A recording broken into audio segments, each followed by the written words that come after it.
Hello and welcome to Fit to Box. I'm Coach Simon, and here on Fit to Box I bring you all things boxing equipment, and also I do a monthly roundup where I bring you all things the best and the worst in boxing. There wasn't that much that happened in October, so what I've done this time is I've done an October and November 2025 together, just because there was more that happened over the 2 months than the one. So let's start off with Chris Eubank Jr. and Conor Benn. The build-up to this one was superb. Fantastic first fight, and the second fight didn't live up to the expectations of the first, I have to say, but the build-up with Eddie Hearn, with his cue cards, because Chris Eubank Jr. didn't want him to speak at any of the press conferences, that was cool. And also something else that was cool was Conor Benn's outfit from top to bottom was really cool. And the worst part was really Chris Eubank Jr.'s performance. Very lacklustre, whether or not it was the weight cut or whether or not he's shot, but also he's also saying he's suffering with some long-term health issues, which I'm sure will come out.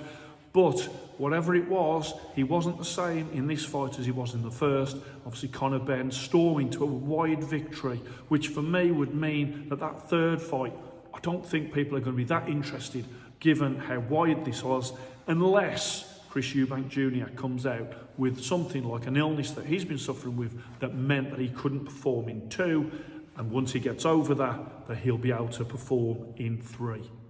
It's also safe to say that Nigel Benn and Chris Eubank Sr., there is no love lost still after all of these years. Nigel Benn categorically saying in the press conference that he's basically done, and he doesn't like him, and he thinks he's an idiot. He doesn't want to be around him. So that feud continues. A great thing that happened in the last couple of months was Gervonta Davis versus Jake Paul is off.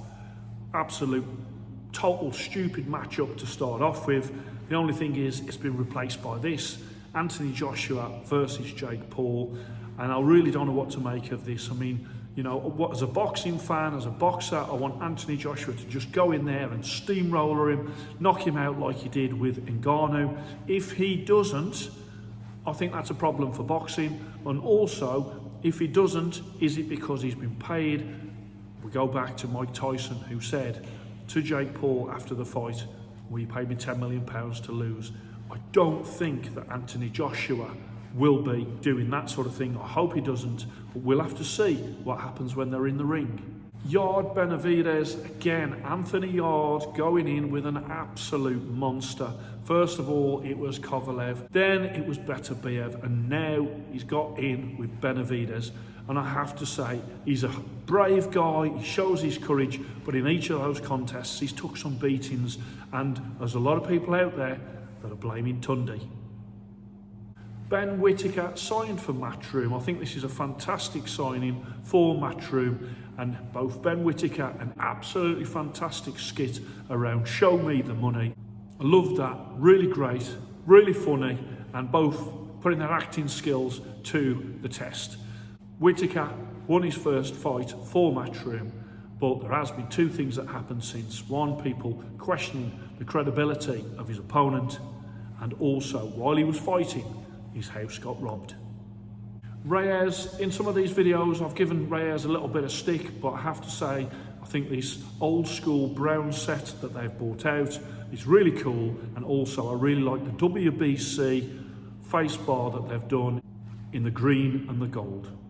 Donado has launched his budget range, not made by him, made in Portugal, and obviously a lot cheaper than his main gloves that he does. He's got 2 tiers of gloves, and this is the 3rd line of gloves.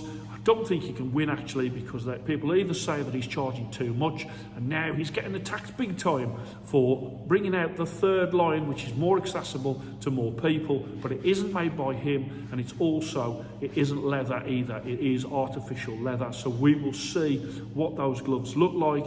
He is getting mauled on social media, and he's actually come out with a statement against Reddit and people on Reddit who are basically able to say outlandish things, false things, wrong things under the anonymity, being anonymous, and say what they want even if there is no fact to what they're saying.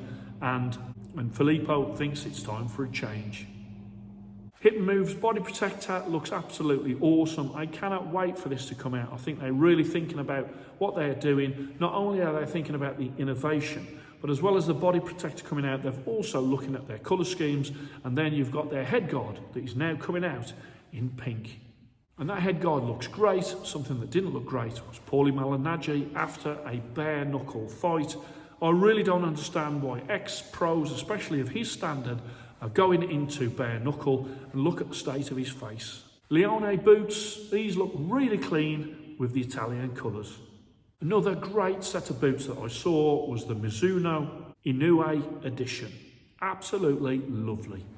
Referee Eamon McGill punched at the end of the competition, took it in good stead, had a good laugh about what had happened, and that was fair play to him. These things happen, but you don't expect it after the final bell, but he really took it well. Undisputed released a Ricky Hatton sort of tribute following on from his passing. In the last couple of months, of course, Ricky Hatton passed away and he did have his funeral.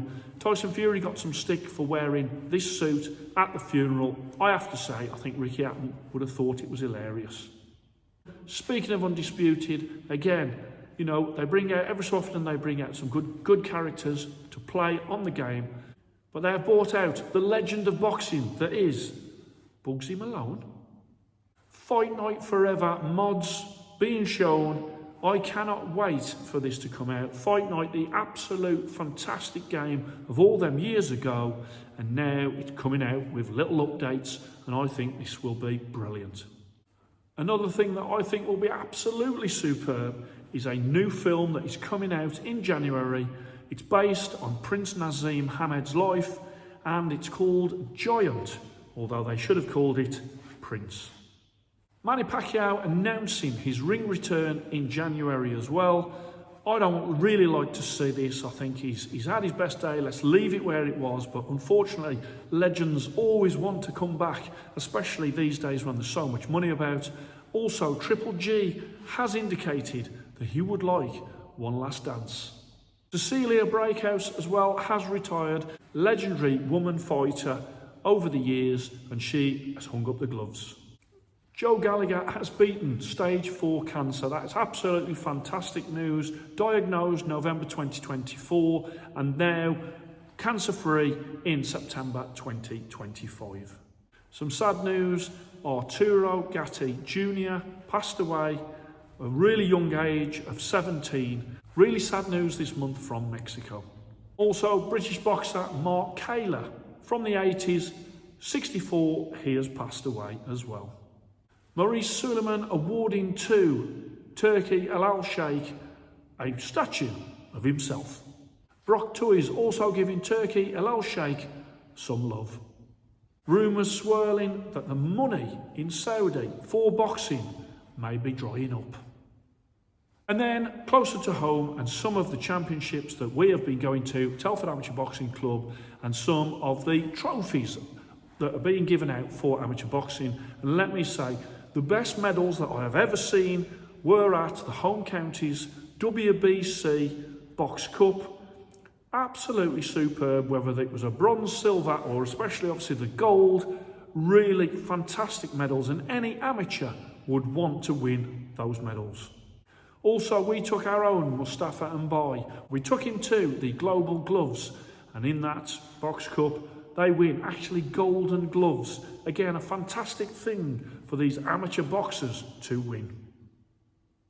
A bit of a disappointment, I would say, from the trophy point of view and the medals point of view was the NABGCs. Our own Mustafa Mbai, he got to the final. He beat 5 opponents. He narrowly lost out in the final. And then in the final, what they got was a certificate and a medal, which I think probably cost the organisers £7.50, which for a national medal is not good enough in 2025, especially given the WBC home counties medals and also the global gloves and their golden gloves. They are setting the standard. All competitions now need to lift their game. It's not acceptable to give out little medals for national competitions that cost less than a tenner. Hope you enjoyed that. There was 2 months in one there, so I've packed everything in as much as I can. I hope you enjoyed it. Please like and subscribe to Fit to Box, and I shall speak to you soon.